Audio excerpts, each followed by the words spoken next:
The rain over Oak Haven, Georgia, wasn't the cleansing kind. It was a thick, suffocating curtain of gray that fell on the asphalt, turning the streets of the Briarwood Point apartment complex into fractured mirrors. They reflected a bruised sky and the sickly orange glow of sodium lights, distorting the rows of identical beige buildings into something monstrous. Police sirens sliced through the humid night, a familiar sound in this part of town, yet tonight they carried a sharper, more urgent edge. Patrol Officer Miller was the first on the scene at Building C, Apartment 3B. He was young, white, and wore the weary expression of someone who had already seen too much of Oak Haven's underbelly. Detective Marcus Python Thorne arrived minutes later, his unmarked sedan cutting silently through the downpour.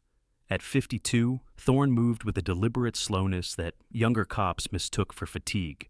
They were wrong. It was patience. 25 years on the Oak Haven PD, most of them in homicide, had taught him that haste was the killer's best friend. His nickname, Python, wasn't for his size, though he was solidly built, but for his method. A slow, methodical constriction of the facts until the truth had no choice but to surrender. "What we got, Miller?" Thorne asked, his voice a low rumble that seemed to absorb the ambient chaos. He pulled the collar of his trench coat tighter, the damp air clinging to him.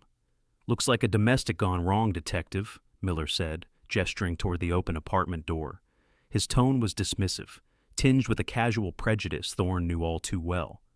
"A neighbor in 2B heard a thud last night, saw the door ajar this morning, called it in when she got no answer. Name's Maya Jackson, 24.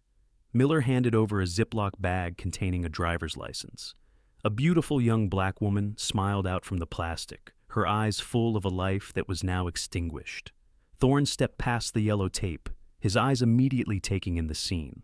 The apartment was a study in contradictions. It was small, but the furniture was designer. A sleek leather sofa, a glass and chrome coffee table. Original art, vibrant and abstract, hung on the walls. This wasn't the apartment of a part-time sales associate at a downtown boutique, which is what her file said. This was the curated space of someone with a benefactor. The air was thick with the cloying scent of spilled red wine and something else, the metallic tang of fear. The body of Maya Jackson lay on an expensive-looking cream rug between the sofa and the coffee table. She was on her back, her wide, unseeing eyes fixed on the stucco ceiling. The scene screamed struggle. A floor lamp was toppled, its shade bent at an unnatural angle. Sofa cushions were strewn across the floor. Her silk blouse was torn at the shoulder, revealing the violent story of her final moments.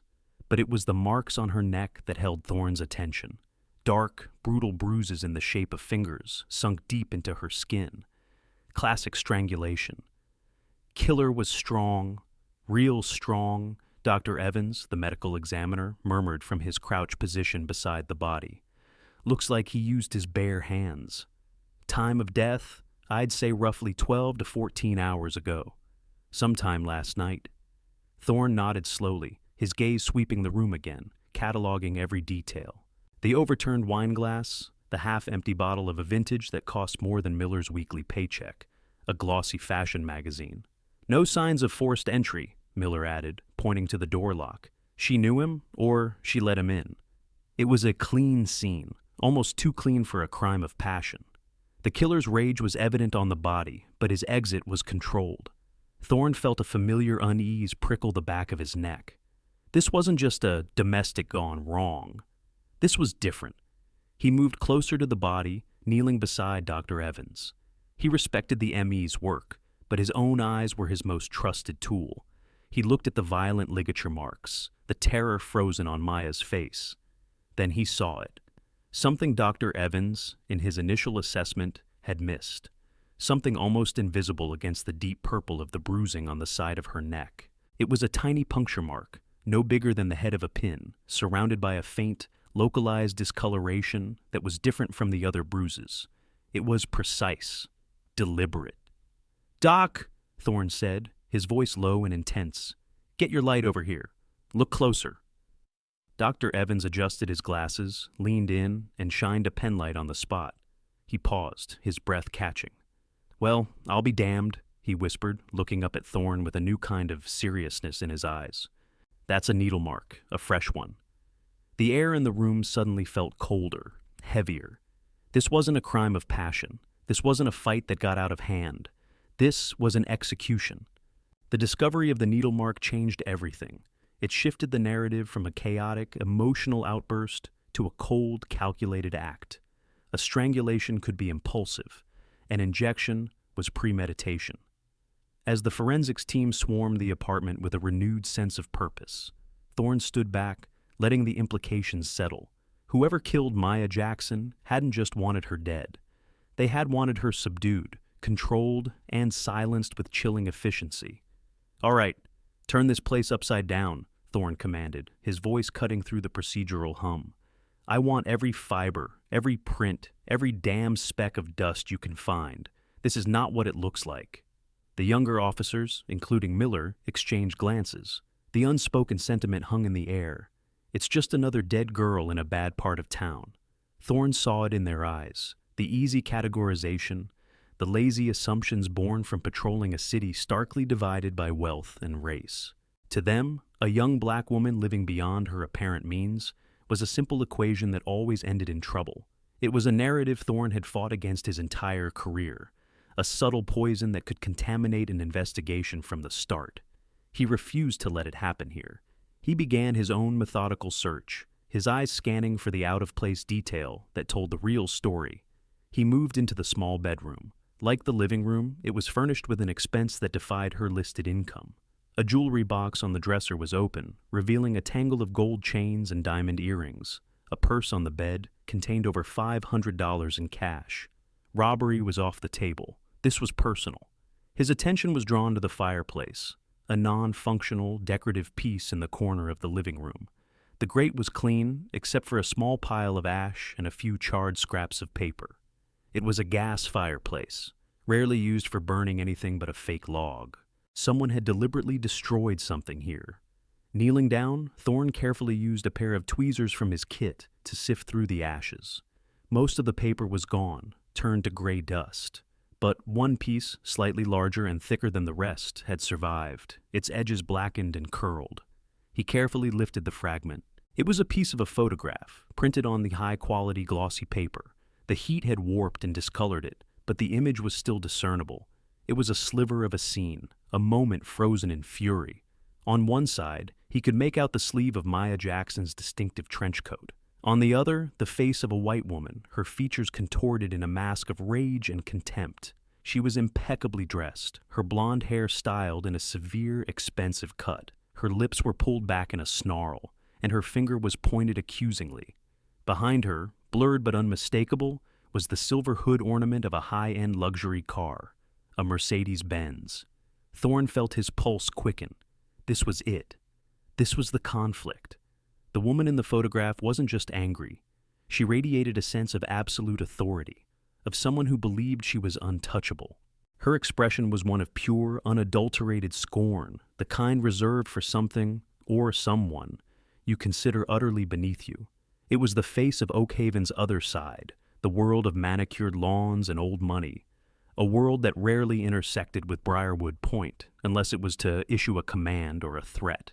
He carefully placed the charred photograph into an evidence bag, his mind racing. Who was this woman? A rival? A client's wife? The argument looked recent, raw. The fact that someone, likely the killer, had tried to burn it meant it was crucial. It was a direct link between Maya's life and the world of wealth and power she was clearly involved in. "Miller!" Thorne called out, his voice sharp. The young officer hurried over. "Get CSU back over to this fireplace. I want every single particle from this grate collected and analyzed, and get a tech to work on this." He held up the evidence bag. "I want to know if they can pull anything else from this image, anything at all." Miller took the bag, his earlier dismissiveness replaced by a flicker of grudging respect. "Right away, detective."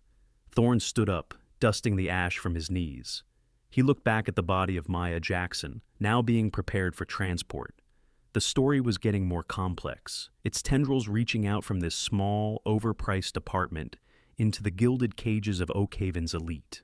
The woman in the photograph was a phantom, but she was a phantom with a face full of hate and a Mercedes-Benz.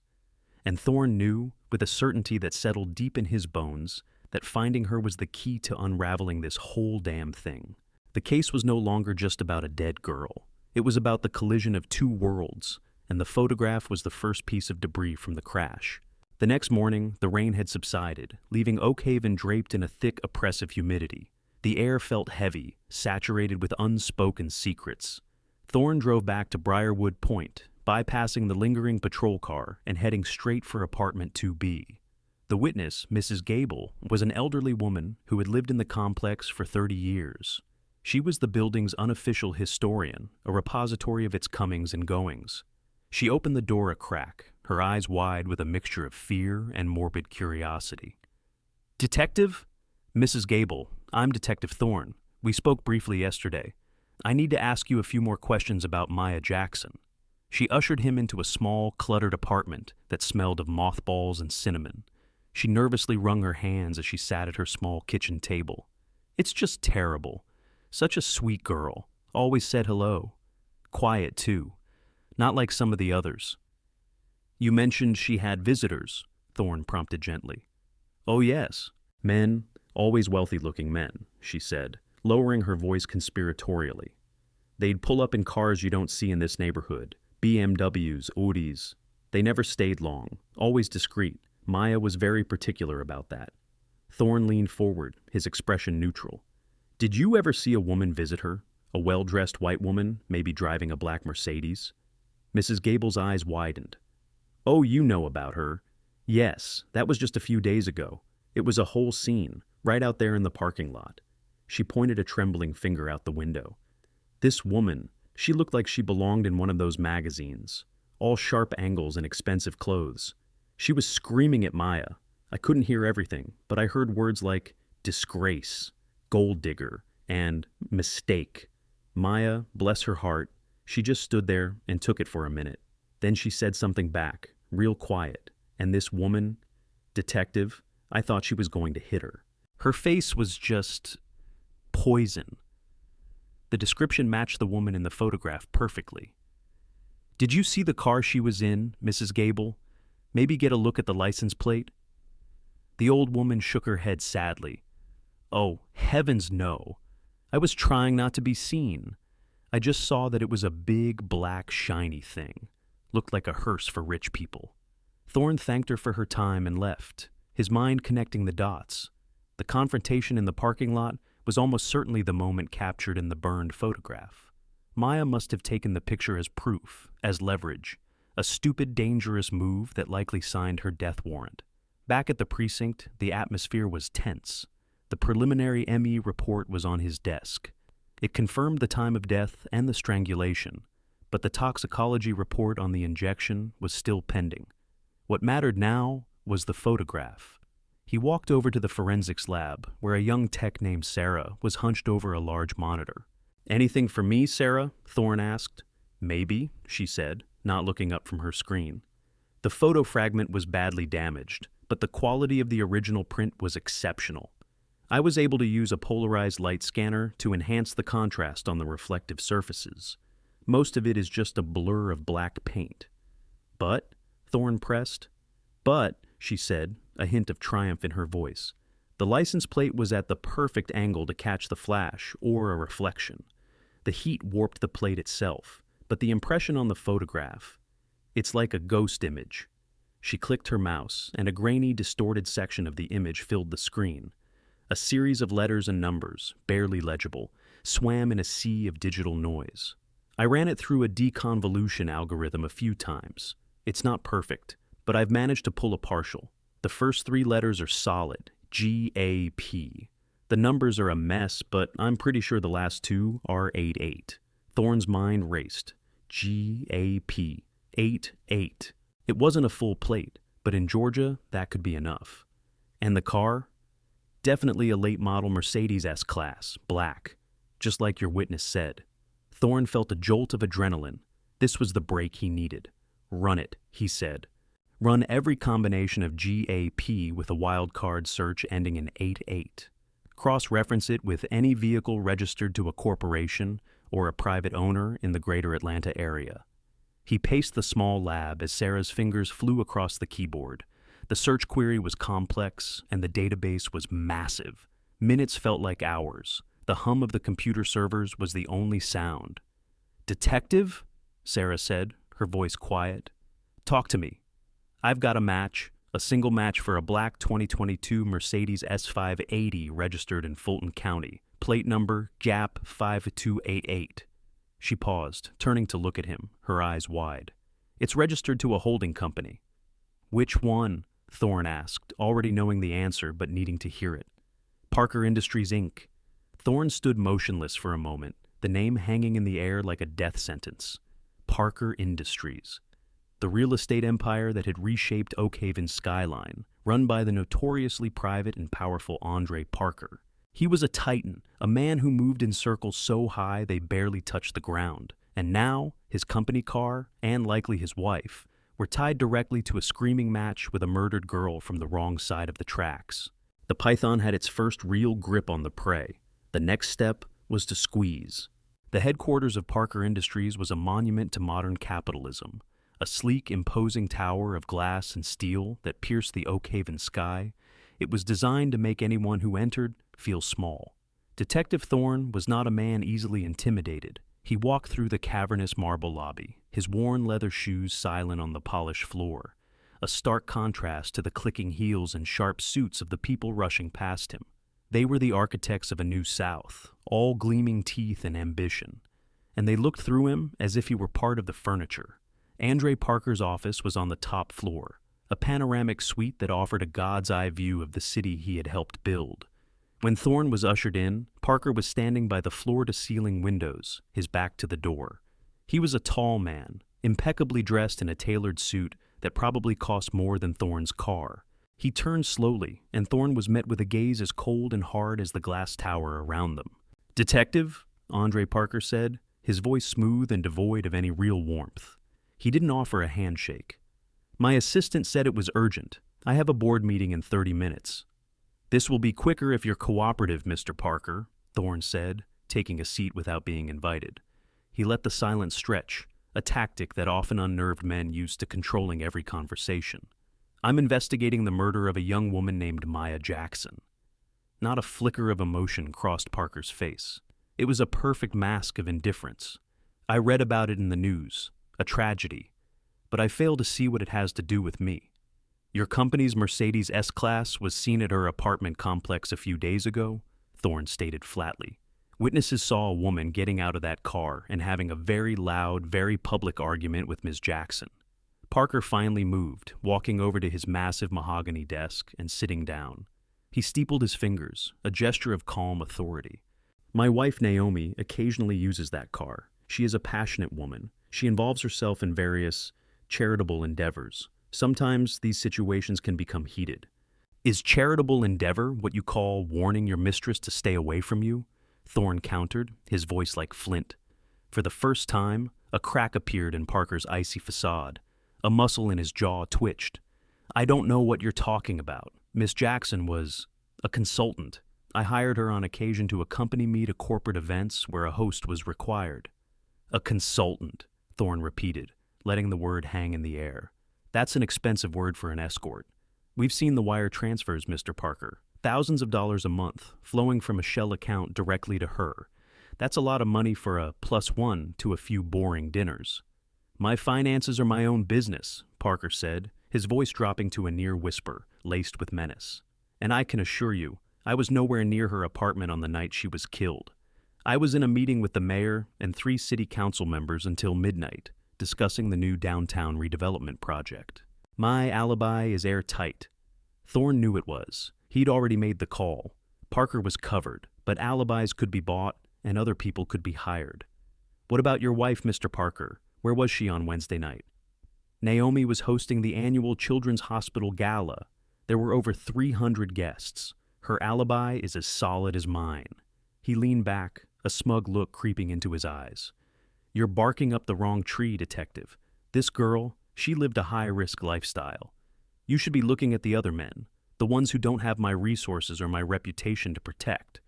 It was a dismissal, an attempt to steer Thorne back toward the easy, prejudiced narrative the other cops had already embraced. Thorne stood up. He had pushed as far as he could for now. He knew Parker was lying, but the man was insulated by layers of money, power, and influence. As he reached the door, he paused and turned back. We're still waiting on the full toxicology report from Maya Jackson.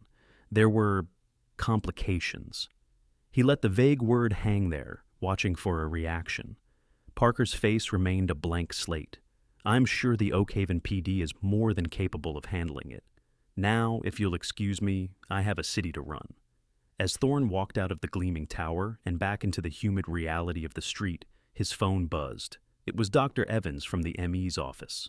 "Marcus, I've got the preliminary tox screen back on that injection site," Dr. Evans said, his voice grim.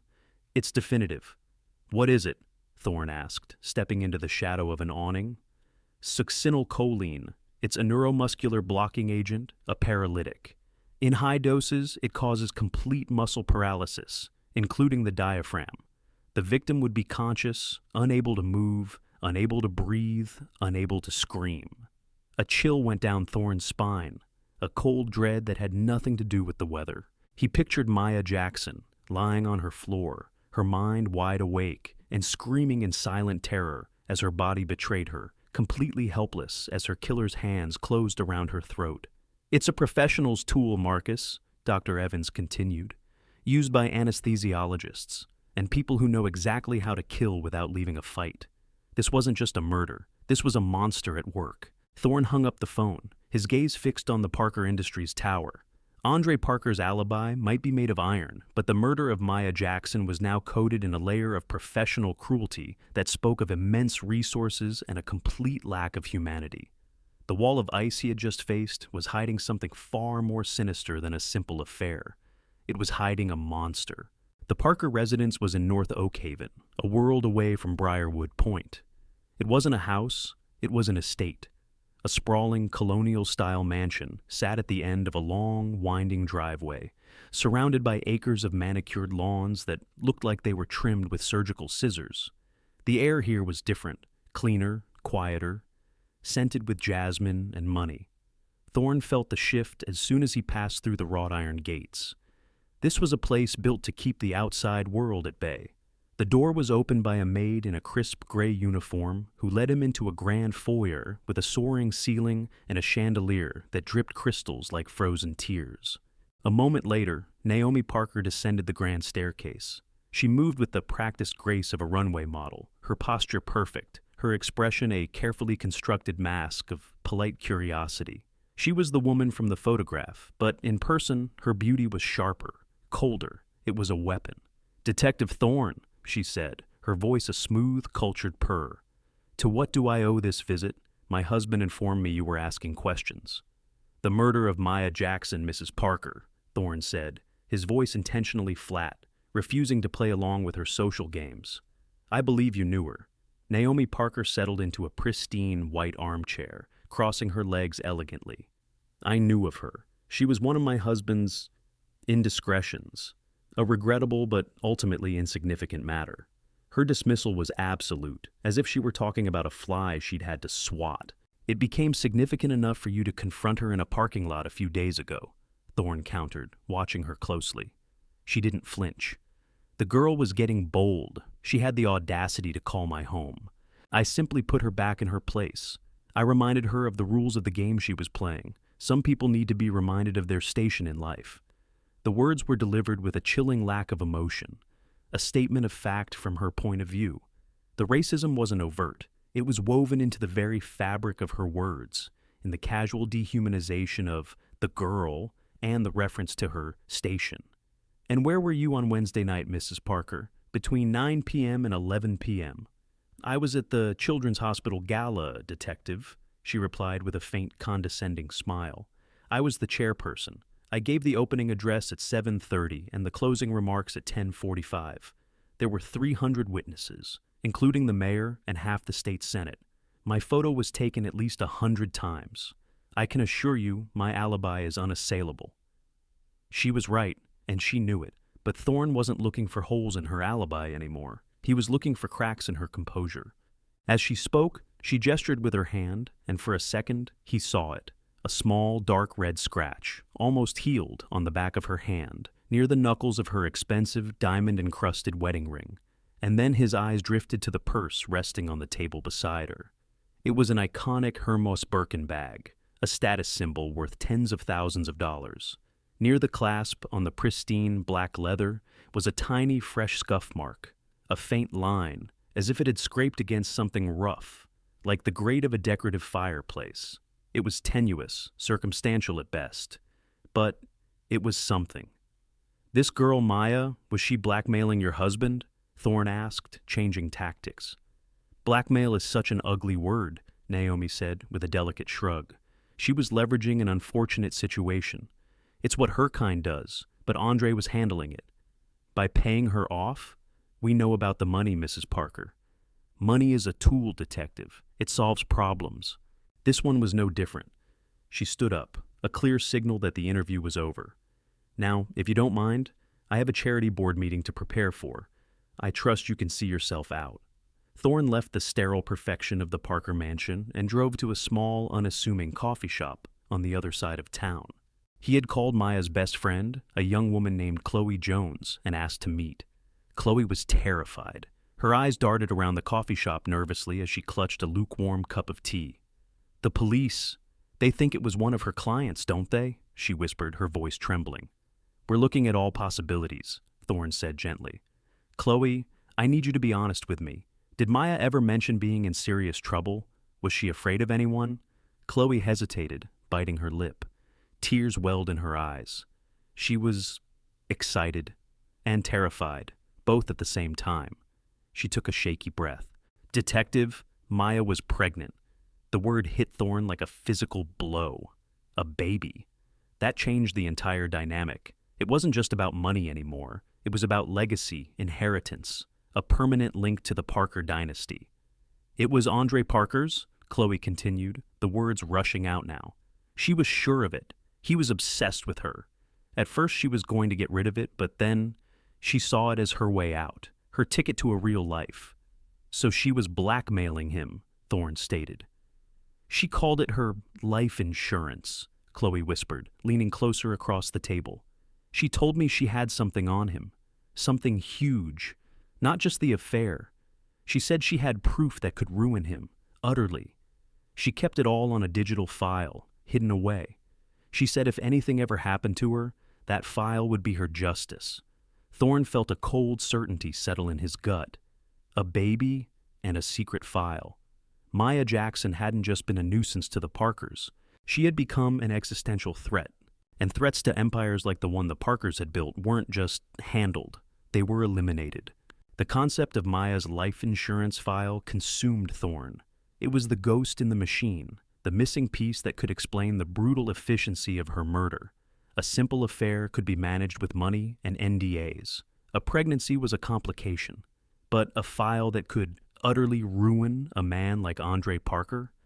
That was a motive for a murder for hire. Thorne obtained a new warrant and returned to the apartment at Briarwood Point. The yellow tape was still up, the air inside stale with the ghost of violence. This time, he wasn't just looking for fibers and fingerprints. He was hunting for a secret. He and his team started a painstaking inch-by-inch search. They checked behind picture frames, inside books, under floorboards. Nothing. He stood in the bedroom, frustration mounting. Where would a tech-savvy young woman hide her most important secret? Not on a laptop that could be easily found. Not on a flash drive in a drawer. It had to be something clever, something hidden in plain sight. His eyes scanned the room again, passing over the dresser, the bed, the nightstand. On the nightstand, next to a stack of books, was a small, ornate decorative box.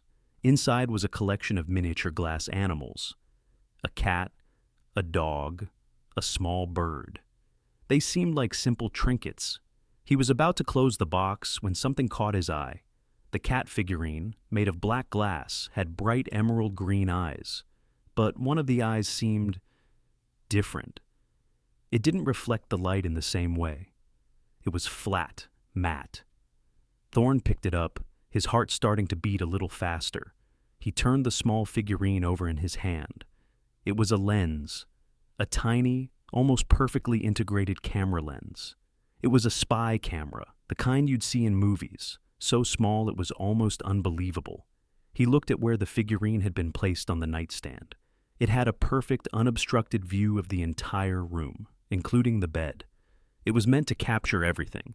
"We've got it," he breathed, holding it up for his partner, Detective Chen, to see. But their triumph was short-lived. Chen, an expert in digital forensics, examined the figurine carefully. "The camera's here, Marcus," he said, his brow furrowed. "But the storage is gone. This model uses a removable micro SD card. The slot is empty." The air went out of the room. A wave of cold disappointment washed over Thorne. The killer knew. He knew about the camera. He hadn't just come to kill Maya. He had come to retrieve the evidence. He had searched the apartment and found the figurine, taking the card and leaving the empty shell behind as a final, silent taunt. They were one step behind. Thorne swore under his breath, running a hand over his face. He felt like the killer was laughing at him. He had anticipated their every move. He forced himself to calm down, to think like the python. Don't react, observe. If the killer took the card, he had to have searched for it. A frantic search, even by a professional, might leave a trace.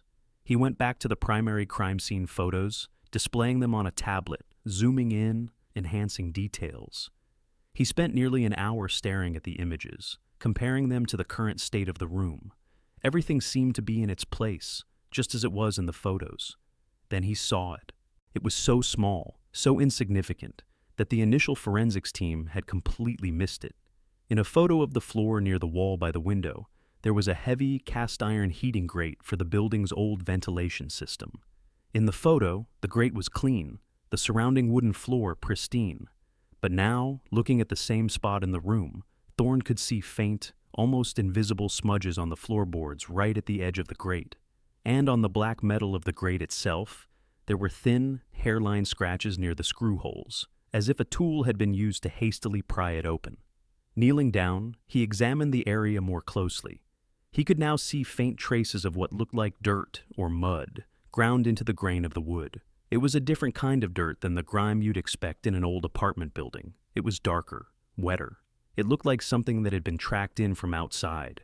"Chen, get over here," Thorne called out, his voice low and urgent. "Bag this, all of it. The grate, the screws, and get scrapings from the floor here. I think our killer dropped something."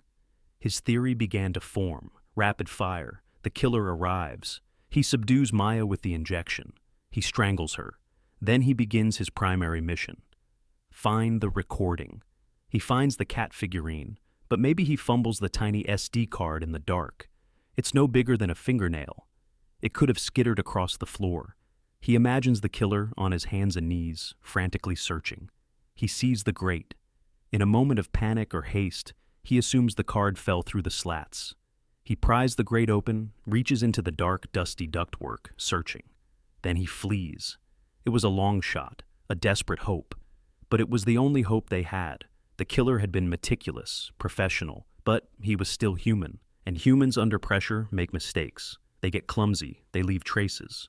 The missing memory card was their only link to the truth, and Thorne had a gut feeling it was still here, somewhere close, lost in the building's dark, forgotten guts. The forensics team did their best. They swept the ventilation duct accessible from Maya's apartment, a dark and dusty chasm that connected several units. They came up with dust bunnies the size of small rats, a few lost coins, and a petrified-looking action figure from the 1980s. But no micro SD card. The theory felt like another dead end, and the frustration in the homicide squad room was palpable. The Parker case, as it was now unofficially known, was going cold. Thorne sat at his desk late into the night, staring at the evidence board. The faces of Andre and Naomi Parker stared back at him, their smug, confident expressions a constant mockery. They were untouchable, protected by a fortress of lawyers and alibis. The missing memory card was the key, the one thing that could bring their fortress crashing down. He refused to believe it was gone for good. He thought about the mud tracks. Dark, wet mud. Not the kind of thing you'd find inside a dry ventilation system. It meant the killer had brought the outside in, or the ventilation system led to the outside. The next morning, Thorne made a call that made his captain raise an eyebrow. He requested a K9 unit, not a drug dog or a bomb dog, but one of the department's elite tracking dogs. A tracking dog for a cold homicide, Thorne? Captain Miller asked, skeptical. What's he going to track? The scent is days old. He's not tracking a person, Captain, Thorne replied. He's tracking the dirt, the mud from the grate. It's a long shot, but it's the only one we've got. A few hours later, a black and tan German shepherd named Max arrived with his handler, Officer Davis. Max was a legend in the department, a four-legged detective with a nose that had solved more cases than some human cops. He was all business, his intelligent eyes focused, his body coiled with energy. Thorne led them to Maya's apartment. He opened the evidence bag containing the mud scrapings from the floor and let Max get a good long sniff. "Find it, boy," Thorne murmured. "Find where this came from." Max whined softly, his nose twitching. He circled the room once, then went straight to the heating grate, sniffing intently at the empty space. He then turned and trotted out of the apartment, down the hallway, with Davis and Thorne close behind. He ignored the stairs and headed straight for the building's service exit at the far end of the hall. The dog pushed the door open with his nose and led them outside into a small, overgrown patch of land behind the apartment complex. It was a forgotten space, littered with trash and weeds. Max bounded forward, his nose to the ground, his tail held high. He led them to a large, rusty storm drain grate, half hidden by overgrown grass. He stopped directly over it, pawing at the metal and letting out a series of sharp, insistent barks. "What is it, Max?" Davis asked, trying to calm the excited dog. Thorne knelt, his heart pounding. The storm drain. Of course. Many older buildings had their ventilation and drainage systems interconnected in a maze of subterranean tunnels. If the killer had pried open the grate in Maya's apartment, anything that fell through could have ended up washed down here by the rain from that night.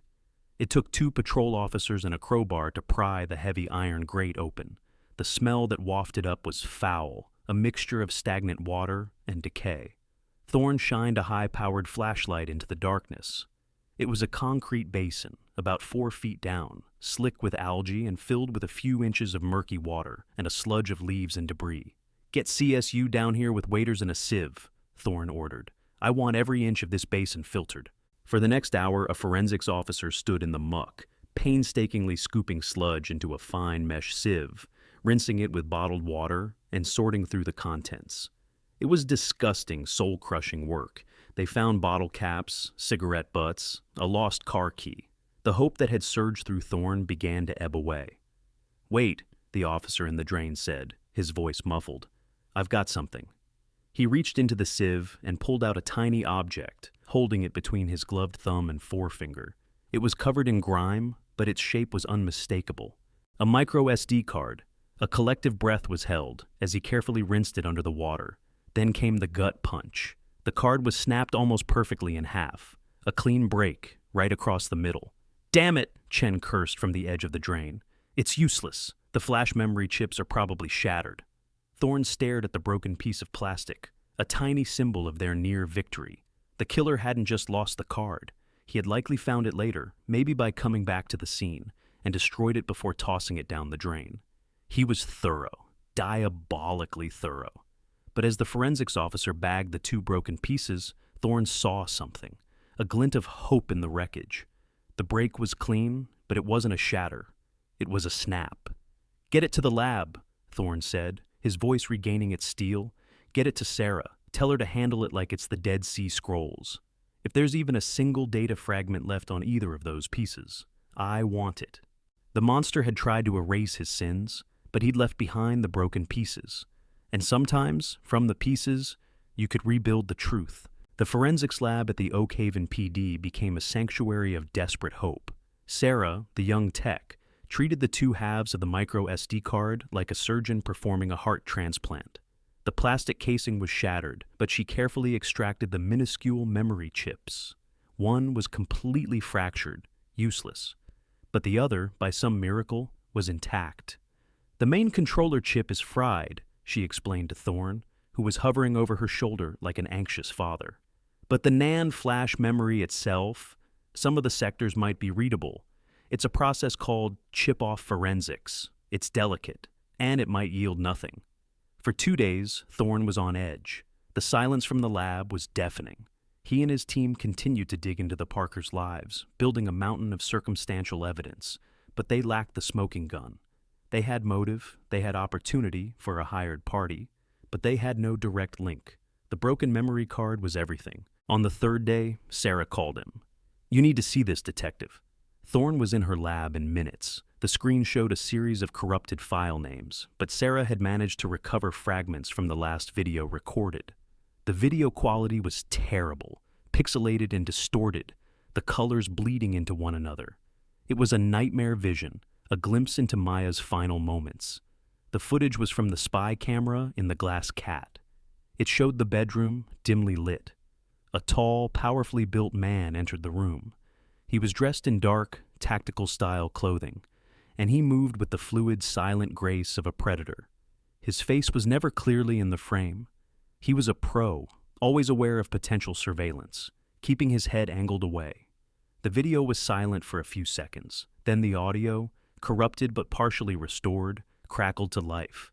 It was Maya's voice, high-pitched with terror and disbelief. "No, please! He said you were just supposed to scare me." Then a man's voice, low and cold, utterly devoid of emotion. "Plans change." The video showed the man lunging. The struggle was brief, terrifyingly one-sided, and then a clear, chilling sound cut through the static. It was Maya's scream, a raw, desperate cry that was abruptly cut off. "Stop the audio!" Thorne commanded, his voice tight. He pointed at the screen. "Play that scream again." Sarah isolated the audio clip. It was Maya's voice, no doubt. "No, please. Naomi promised. She promised you were just supposed to scare me." Naomi.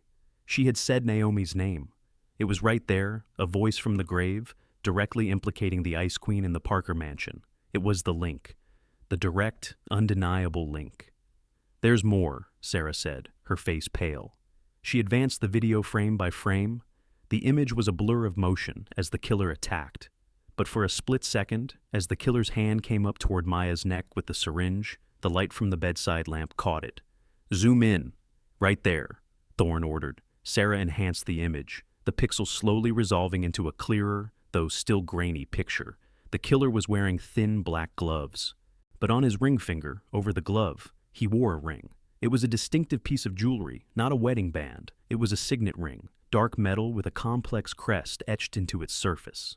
"Can you clear up the crest?" Thorne asked, leaning so close his nose almost touched the screen. "I'm trying. It's a skull, with a dagger through it and wings," Sarah murmured, manipulating the image. "It looks military." Thorne felt a jolt of recognition. He'd seen that insignia before, years ago, on a joint task force with the military. It was the unofficial emblem of a highly specialized, off-the-books Marine Force recon unit, a ghost unit that specialized in covert operations. They were the best of the best, trained to be invisible, untraceable, and lethal. He now had two critical pieces of the puzzle: Naomi Parker's name on the victim's lips, and the insignia of an elite military killer on the hand of her murderer. The picture was becoming horrifyingly clear. This wasn't just a rich woman hiring a thug to scare her husband's mistress. This was Naomi Parker, a woman insulated by wealth and power, hiring a professional, military-trained assassin to silence a threat. He stood up, a cold fury burning in his chest. "Get a warrant for Naomi Parker's financial records, all of them, personal accounts, shell corporations, charities, everything. And start digging into a very specific military database. I want a list of every discharged member of Force Recon from the last 20 years with a connection to the private security sector in the Southeast." The python was no longer just squeezing. It was ready to strike. The shattered truth from the memory card had given him the venom he needed. The name Naomi Parker, spoken by Maya in her final moments, was the key that unlocked the floodgates. Armed with that audio, Thorne secured the high-level warrants he needed. The Parker empire, so carefully shielded by layers of lawyers and accountants, was about to be laid bare. While one team dug into military records, Thorne focused on the money. He knew a killer of this caliber wouldn't come cheap. He sat with a forensic accountant, a quiet man named Peterson, with an uncanny ability to make numbers talk. They started with Naomi's personal accounts, which were predictably clean. But then they moved to the labyrinth of shell corporations and charitable foundations the Parkers used to move their wealth. It took 2 days of sifting through thousands of transactions before Peterson flagged something. "Here it is," he said, pointing to a line item on his screen. "A company called Ethelred Security Consulting. Sounds very official, doesn't it?" "Never heard of them," Thorne said. "You wouldn't have. It's a shell, registered in Delaware, mailbox in the Caymans. It has no employees, no office, no actual business. But 3 weeks ago, Naomi Parker's family trust made a one-time consulting payment to Ethelred for $150,000. Thorne whistled. "That's a hell of a consulting fee." "It gets better," Peterson said, his excitement growing. The day after the money landed, it was wired out. Not to another company, but to an anonymized crypto wallet. Untraceable, for the most part. They thought they were clever. But they got sloppy. The initial setup of the Ethelred account, years ago, required a signatory, a real person. The name on the original incorporation document is James Corrigan. The name meant nothing to Thorne, but a quick search revealed Corrigan was a disbarred lawyer known for setting up offshore accounts for shady clients. He was also currently in a federal prison for money laundering. Thorne knew a deal could be made. An hour later, after a call to the U.S. Attorney's Office, Corrigan was singing like a canary in exchange for a reduced sentence. He confirmed he set up the account for Naomi Parker 5 years prior as a discreet emergency fund. He also provided the IP address that had initiated the recent crypto transfer. Simultaneously, the other team got a hit. The military insignia, combined with the killer's physical profile from the video, led them to one name, Marcus Kane Rockwell, a decorated but dishonorably discharged Force Recon Marine. His specialty was wet work, assassinations and kidnappings.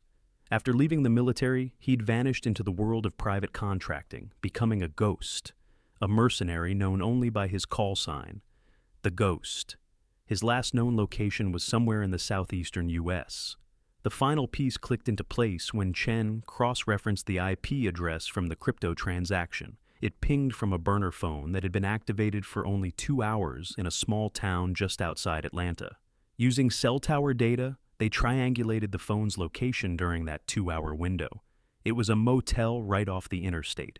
A motel that Marcus Kane Rockwell had checked into under a false name, paying in cash just 3 weeks prior, the same day the money was transferred. They had him. They had the money trail, the assassin, and the link back to Naomi. But Thorne wanted to slam the door shut.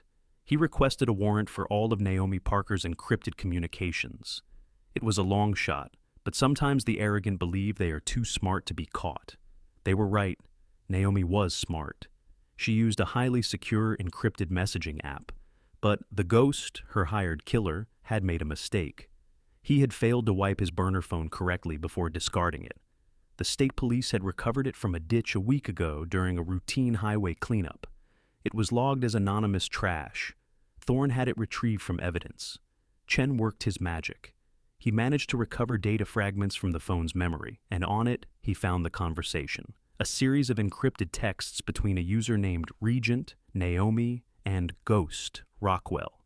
The messages laid out the entire plan, from the initial surveillance of Maya to the discussion of payment. But it was the final message, sent by Regent on the night of the murder, that made Thorne's blood run cold. It was a simple, chilling instruction that completely destroyed her "I just wanted to scare her" defense. The message read, "Abort the scare tactic. The situation has escalated. Make it look like a struggle. Don Depp, Satch, Say. No traces. Full payment upon completion. Clean up."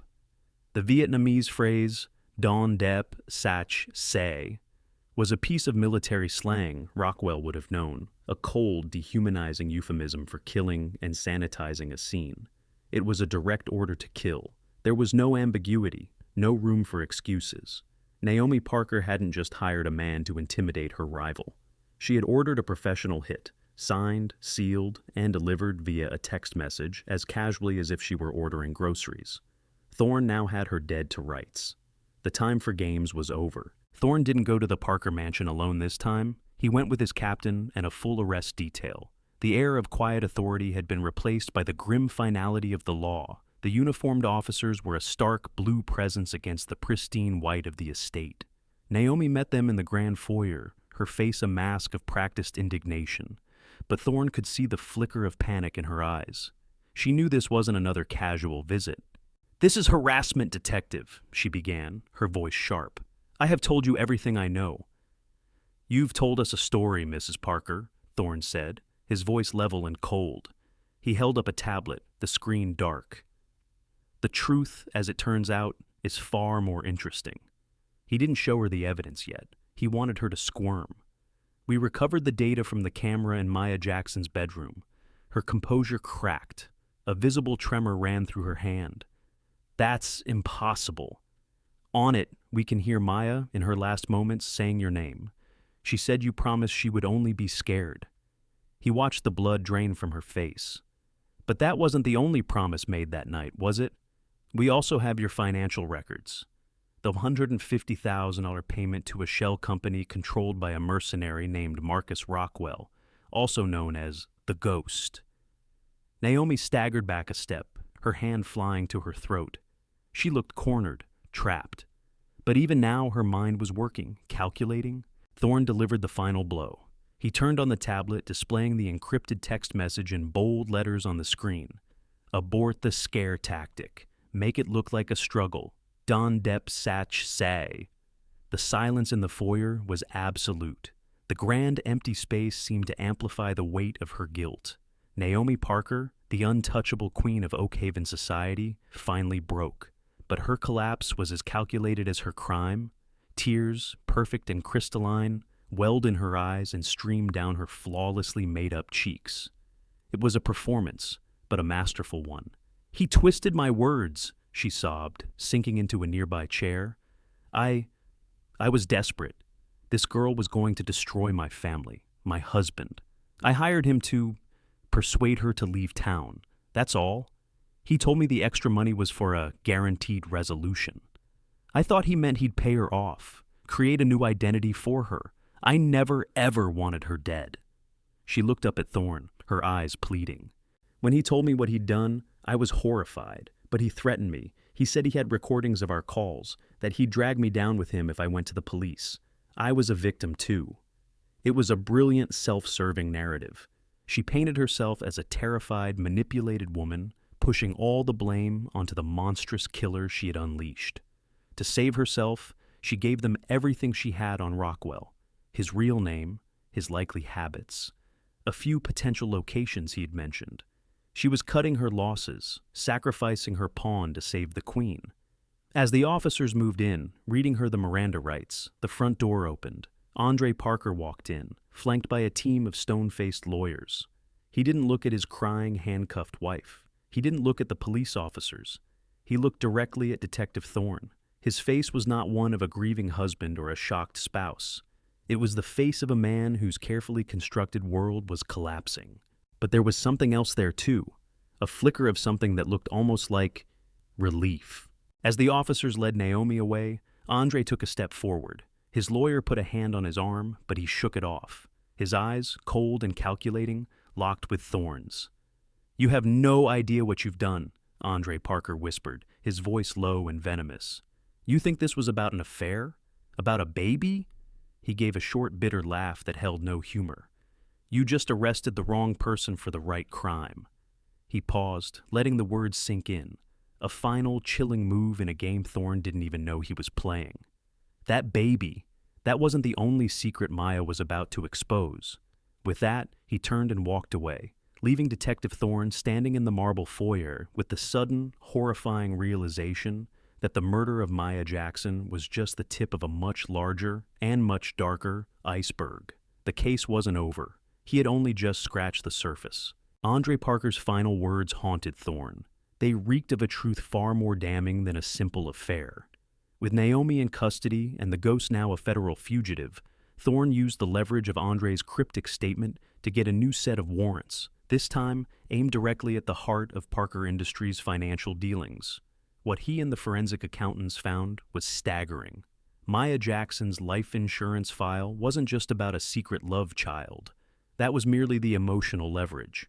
The real bombshell was a detailed ledger, complete with bank records and offshore account numbers, that proved Andre Parker had been running a massive Ponzi scheme for the last 5 years. He had been using funds from new investors in his real estate projects to pay off earlier ones, creating a glittering illusion of success while the entire empire was rotting from within. He had defrauded his partners, the city, and hundreds of smaller investors out of nearly $100 million. Maya, in her time with Andre, hadn't just been a pretty face. She was smart.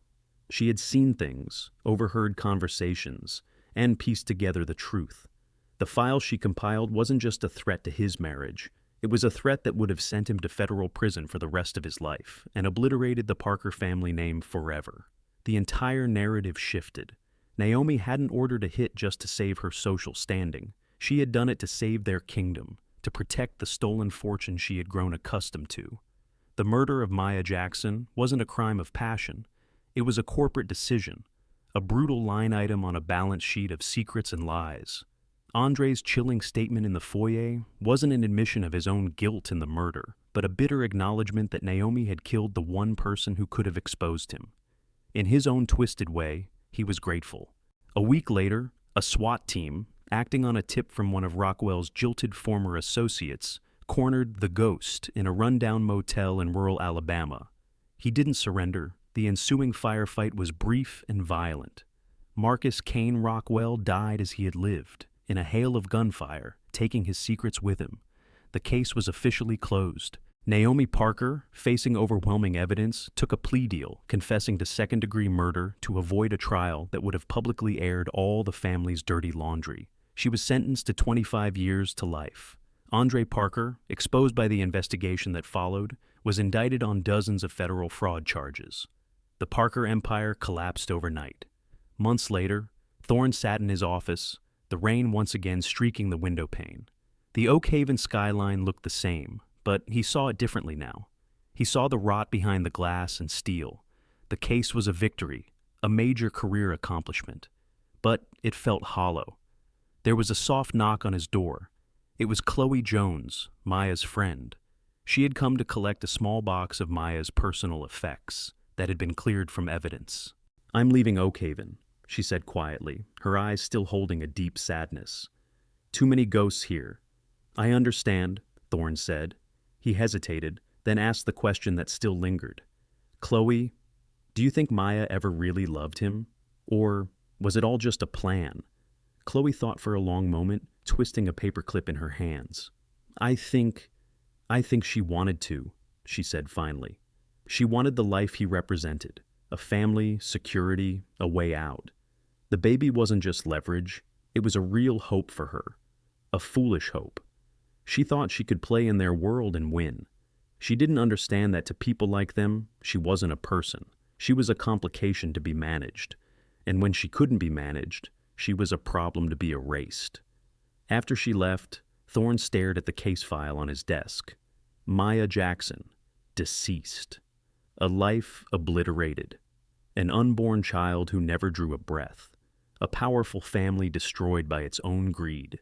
There were no heroes in this story, only varying degrees of guilt, a cascading series of bad choices fueled by ambition, jealousy, and fear. The lesson, he thought with a profound sense of weariness, was a bitter one. Justice had been served, the guilty punished, but it didn't change the fundamental ugly truth of the world he policed. It was a world where power and privilege created a different set of rules, where a person's life could be weighed on a scale against money and reputation and be found wanting. The fight for justice, he realized, wasn't always about creating a better world.